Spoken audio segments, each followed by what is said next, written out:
Prove that cosecant theta minus cot theta whole square is equal to 1 minus cos theta divided by 1 plus cos theta. Take the LHS.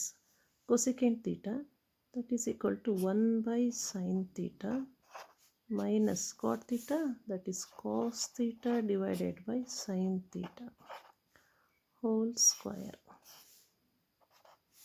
is equal to sin theta, that is the LCM, 1 minus cos theta whole square. 1 minus cos theta whole square sin square theta.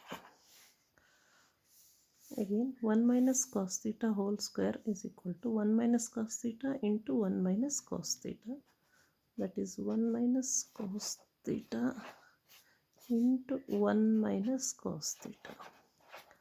Sin square theta, we can write it as a 1 minus cos square theta.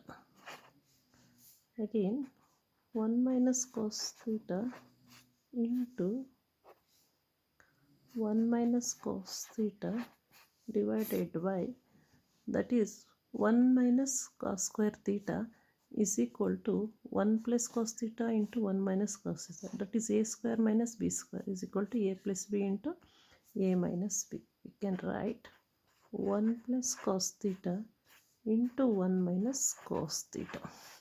So we can cancel 1 minus cos theta. So you are left with the 1 minus cos theta divided by 1 plus cos theta, that is equal to RHS.